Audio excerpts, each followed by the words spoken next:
Y si el mayor error en tu salud no fuera lo que estás tratando, sino lo que nunca aprendiste a prevenir? Porque mientras hoy el miedo a enfermar crece en silencio, presión alta, inflamación, intestino débil, cansancio que no se va. Hay una pregunta que casi nadie se hace en voz alta. ¿Será que las respuestas ya existían antes de que todo esto se volviera un problema moderno? Ahora piénsalo con honestidad. Tú intentas cuidarte. Ajustas la alimentación, reduces el azúcar, buscas lo natural. Pero aún así, el cuerpo parece estar en una lucha silenciosa contra ti. ¿Y si eso no fuera falta de esfuerzo, sino falta de una pieza que se perdió en el camino? Una pieza tan antigua que no aparece en las etiquetas de hoy, pero sí se repite en los textos más antiguos de la humanidad. Porque hay un detalle incómodo en la historia de la alimentación bíblica que cambia todo cuando lo miras con atención. Las personas no vivían rodeadas de suplementos, no tenían farmacias, y aún así enfrentaban menos de muchas de las condiciones que hoy llenan hospitales. Inflamación, mala digestión, desequilibrios constantes. Y eso abre una pregunta que casi nadie quiere simplificar demasiado. ¿Qué era exactamente lo que consumían todos los días que nosotros dejamos de consumir? Y cuando empiezas a cruzar lo que estaba en la mesa de la antigua Judea con lo que la medicina moderna apenas empieza a confirmar, aparece una sensación rara, no de novedad, sino de algo que siempre estuvo ahí. Semillas pequeñas, polvos discretos, sustancias casi invisibles en la comida diaria. Y quizá lo más inquietante de todo, ¿y si la prevención que buscas no está en el futuro, sino en algo que fue olvidado en el pasado? Hay un punto específico en los textos antiguos que cambia por completo la forma en que entendemos estas especias, porque no aparecen como detalles culturales. Aparecen como parte estructural de la vida diaria. En Isaías 28, por ejemplo, el comino negro, el quetzal, no se trata como un adorno. Es parte de un sistema agrícola tan delicado que no podía triturarse como el resto de las plantas. Tenía que golpearse suavemente con una vara para no perder aquello que hoy la ciencia identifica como compuestos bioactivos extremadamente sensibles. Eso de por sí ya debería llamar la atención. Ahora viene el punto que realmente rompe la expectativa. La nigella sativa, ese mismo comino negro mencionado en el texto hebreo antiguo, concentra un compuesto llamado timoquinona. En estudios modernos, este compuesto muestra capacidad de modular procesos inflamatorios sistémicos, actuar sobre mecanismos oxidativos e influir en rutas metabólicas asociadas a células disfuncionales. No estamos hablando de tradición, estamos hablando de bioquímica observable. Y aquí viene el choque. El mismo principio activo que hoy se estudia en laboratorios avanzados de farmacología estaba presente en una semilla que formaba parte de la rutina alimentaria común de un pueblo en el desierto. Pero esto aún no es lo más extraño. Porque cuando miras el cilantro descrito en Éxodo 16, comparado con el maná, no aparece solo como sabor o referencia simbólica. Aparece como un patrón sensorial elegido para describir algo que sostuvo a todo un pueblo durante 40 años. Y hoy, investigaciones modernas asocian el cilantro con compuestos como el linalol, relacionados con efectos sobre el estrés oxidativo y el metabolismo de los lípidos. En otras palabras, estamos frente a sustancias que dialogan directamente con problemas que hoy llamamos enfermedades de la modernidad. Ahora detente un segundo y siente el peso de esto. Porque si todo eso estaba en su mesa, todos los días, la pregunta deja de ser ¿qué usaban ellos? Y se convierte en otra mucho más incómoda. ¿Qué exactamente dejamos de consumir nosotros para necesitar tantos medicamentos hoy? Y lo más inquietante es que esto no termina aquí, porque cuando empiezas a cruzar estas mismas especias con otras referencias bíblicas y con validaciones científicas recientes, aparece un patrón que no esperabas ver tan claramente. Y mientras más cruzas los textos antiguos con lo que la ciencia moderna apenas empieza a confirmar, más una idea incómoda comienza a tomar forma. Esto no parece casualidad. Parece un patrón de consumo estructurado, repetido y sostenido por siglos. Y cuando lo colocas dentro del contexto histórico de la Judea del siglo I, inevitablemente tienes que incluir a Jesús en ese escenario, no como una figura distante de eso, sino como alguien que vive dentro de esa misma realidad alimentaria, donde especias, semillas y resinas no eran la excepción, eran parte de lo cotidiano. Eso lo cambia todo, porque estamos hablando de compuestos naturales presentes en alimentos usados en la vida diaria de ese periodo. El comino negro, nigella sativa, mencionado en tradiciones hebreas como el quetzal, Contiene hoy uno de los compuestos más estudiados en la fitoterapia moderna, la timoquinona, asociada en estudios farmacológicos con la modulación de procesos inflamatorios y actividad antioxidante a nivel celular. El cilantro, Coriandrum sativum, ampliamente usado como semilla para la preservación de alimentos, contiene linalol, un compuesto estudiado por su papel en el estrés oxidativo y el equilibrio metabólico. La ruda, presente en la cultura alimentaria y medicinal judía, concentra rutina, un bioflavonoide relacionado con la integridad vascular, e incluso el aloe, mencionado en contextos funerarios y de preservación, contiene asemanano, estudiado por su acción regenerativa en tejidos. Ahora percibe el impacto de esto. No eran suplementos aislados, no eran cápsulas, no eran descubrimientos de laboratorio modernos. Eran componentes naturales integrados en la vida cotidiana de un pueblo entero, un contexto en el que Jesús vivió, comió, participó en mesas y estuvo inmerso culturalmente. Y la pregunta que surge aquí no es menor: ¿cómo es posible que sustancias que hoy la ciencia intenta aislar y entender en laboratorio estuvieran presentes de forma tan común en ese entorno histórico? Pero antes de responder eso, tienes que ver cómo funcionaba este sistema por dentro. Porque lo que viene no es solo historia, es el funcionamiento real de un modelo alimenticio que casi desapareció por completo de la forma en que hoy entendemos la salud. El día empieza antes de que la luz termine de imponerse sobre el mundo. No abres los ojos en un lugar antiguo como lo imaginarías. Los abres a un aire distinto, más frío al inicio, y luego rápidamente calentado por una claridad dorada que parece derramarse desde el horizonte. No hay ruido de fondo como el que conoces. Hay vida en capas, pasos sobre la tierra suave aún húmeda por el rocío, el roce ligero de telas moviéndose con el viento, y el crujir suave de las plantas secándose bajo el sol que amanece. Y estás ahí, junto a Jesús, no como un observador lejano, sino caminando al mismo ritmo. Él no habla todo el tiempo. A veces, el silencio entre ustedes se llena solo con el sonido de las sandalias tocando la tierra y el susurro de la vegetación alrededor. En ciertos momentos, el olor cambia. Primero algo verde, fresco, y luego notas más intensas, casi calientes, cuando pequeñas semillas se abren entre los dedos de alguien en el camino. Nigella sativa siendo ligeramente triturada, soltando un aroma profundo, casi especiado que se mezcla con el aire seco de la mañana. Y notas algo extraño. El cuerpo responde. No es teoría, es sensación. El aire se siente más ligero cuando ciertas plantas están presentes.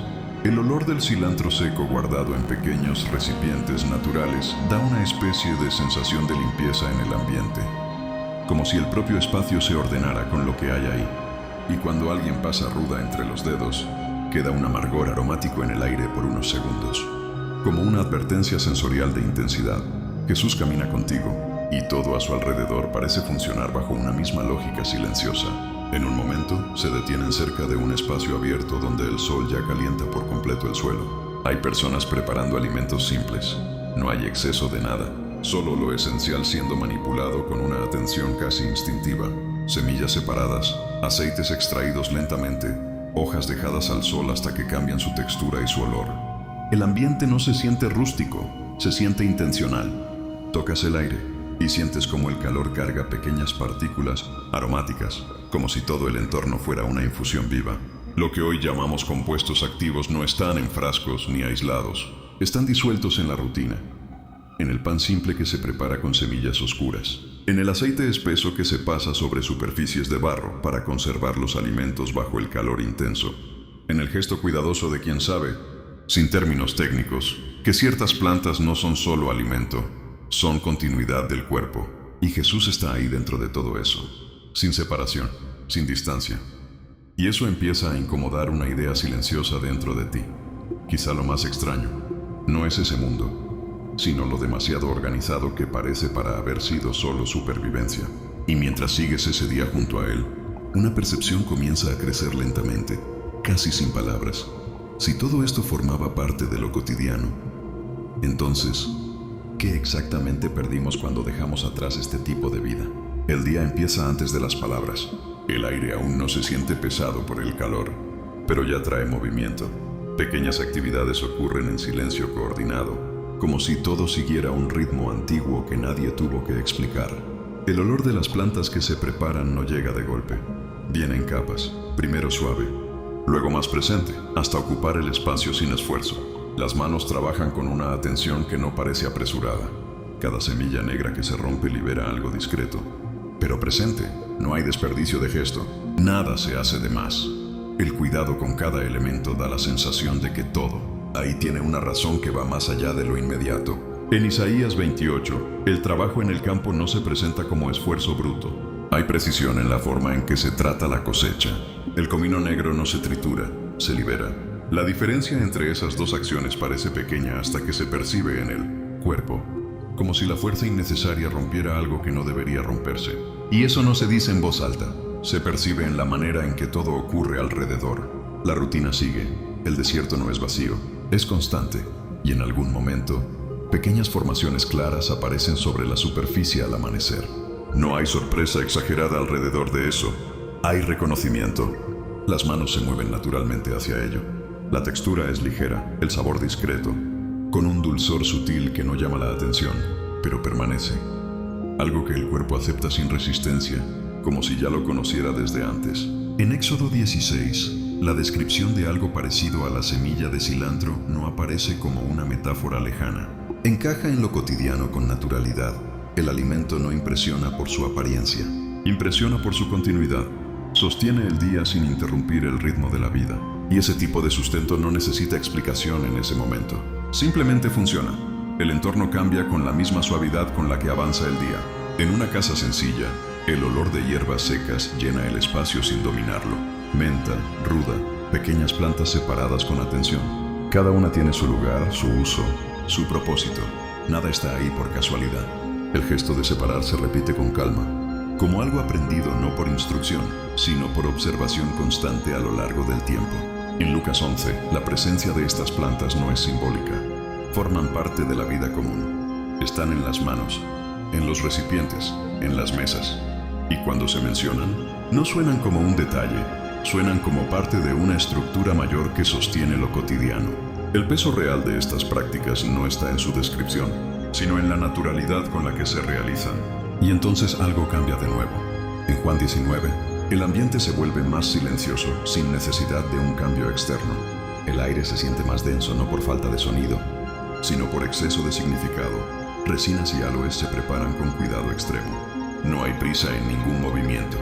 Cada gesto carga una intención clara de preservación, de respeto, de cierre. El olor es fuerte, pero no agresivo. Es antiguo, presente, inconfundible. Y en ese punto, todo lo que se ha visto antes parece conectarse en silencio, como si el uso de estas sustancias, de estas semillas, de estas plantas, no fuera fragmentado, sino parte de una misma comprensión continua sobre el cuerpo, la vida y el cuidado. Jesús no aparece como algo separado de eso. Está dentro de ese mismo flujo, en los mismos gestos, en la misma lógica simple que organiza el día. Y cuando eso se vuelve evidente, no llega como un descubrimiento repentino. Llega como una percepción que siempre estuvo ahí, pero que ahora ya no se puede ignorar. Y la única pregunta que queda no necesita decirse en voz alta. ¿En qué momento el cotidiano dejó de ser así? La cocina no parece cocina. La cocina se comporta como una extensión del día. La luz entra en franjas suaves, calentando lentamente las superficies. Nada está fuera de lugar, porque aquí no existe el fuera de lugar. Todo ya nació perteneciendo al mismo ritmo. El grano que sostienes entre los dedos tiene peso ligero, pero una presencia firme. No es solo un ingrediente, es base. Empiezas por lo más simple, el agua. No se vierte con prisa, entra despacio, envolviendo el fondo del recipiente como si estuviera reconociendo lo que va a sostener. El sonido es bajo, casi lejano, como lluvia fina tocando tierra caliente. El fuego no es alto, es constante, y eso lo cambia todo. Cuando el calor empieza a actuar, el ambiente cambia incluso antes de la comida. El aire se vuelve más denso pero no pesado, se vuelve vivo. El primer aroma que sube no es fuerte, es discreto, casi dulce, recordando tierra húmeda con algo herbal al fondo. Ahora entra el comino negro, pequeño, oscuro, casi imperceptible al inicio. Lo sostienes entre los dedos antes de usarlo. Responde con un aroma cálido, profundo, que parece abrir el espacio alrededor. No es un olor agresivo, es un olor que despierta algo. No lo tiras, lo liberas. Y eso es importante, porque no debe triturarse de forma brusca. Solo lo presionas ligeramente, lo suficiente para romper la cáscara y dejar que el interior respire. El sonido es casi nada, un pequeño crujido que desaparece en el ambiente. El cilantro viene después. Las semillas se muelen con suavidad. El movimiento es circular, repetitivo, tranquilo. El aroma que sube es limpio, con una sensación cítrica ligera que corta el peso del calor alrededor. No domina, equilibra. La ruda entra al final. Poca, siempre poca, porque no necesita volumen para estar presente. Su olor es más intenso, amargo, casi medicinal, pero no resulta incómodo. Cierra el conjunto, como si organizara todo lo que estaba disperso. Y entonces esperas, sin intervenir, sin acelerar. El tiempo aquí no es enemigo de la receta, es parte de ella. Cuando todo se integra, el resultado no se siente como algo listo, se siente armonizado. El cuerpo lo entiende antes que la mente. No es una comida para impresionar, es una comida para sostener. Y eso cambia por completo la forma en la que miras lo que tienes enfrente. Lo que la ciencia moderna está revelando hoy no es una novedad, es una confirmación tardía. La Nigella sativa, conocida como comino negro, concentra la timoquinona, estudiada por su acción sobre procesos inflamatorios y células disfuncionales a nivel bioquímico. No es tradición, es evidencia de laboratorio. El cilantro, a través del linalol, aparece en estudios como apoyo antioxidante y regulador del sistema nervioso y vascular, ayudando al cuerpo a reducir el estrés oxidativo. La ruda, rica en rutina, se asocia en farmacología con la integridad de los capilares sanguíneos y la circulación. El Crocus sativus, azafrán, contiene crocina, estudiada en ensayos clínicos por su relación con el estado de ánimo y síntomas depresivos leves a moderados. El patrón es claro. Lo que hoy se aísla en laboratorio ya existía integrado en el uso cotidiano antiguo. Y la Biblia no lo trata como un detalle. Isaías describe el cuidado preciso del comino negro como un método. Éxodo usa el cilantro como referencia directa de sustento. Lucas muestra estas plantas dentro de la rutina religiosa y social. Juan registra el uso de aloes y mirra en el cuidado físico del cuerpo de Jesús. No son citas sueltas, son registros de un sistema de vida basado en prevención, uso continuo e integración con la naturaleza. Y esto abre una pregunta inevitable. Si todo esto funcionaba como parte de la rutina antigua, ¿por qué hoy fue reemplazado por sistemas más complejos, caros y dependientes? La respuesta no necesita apresurarse, pero la percepción lo cambia todo. No todo lo antiguo está obsoleto, y no todo lo moderno está completo. Y si quieres apoyar este tipo de contenido, que conecta la Biblia, la historia y la ciencia de forma simple y directa, puedes dejar tu like y suscribirte al canal, no como obligación, sino como una señal de que este tipo de conocimiento todavía importa.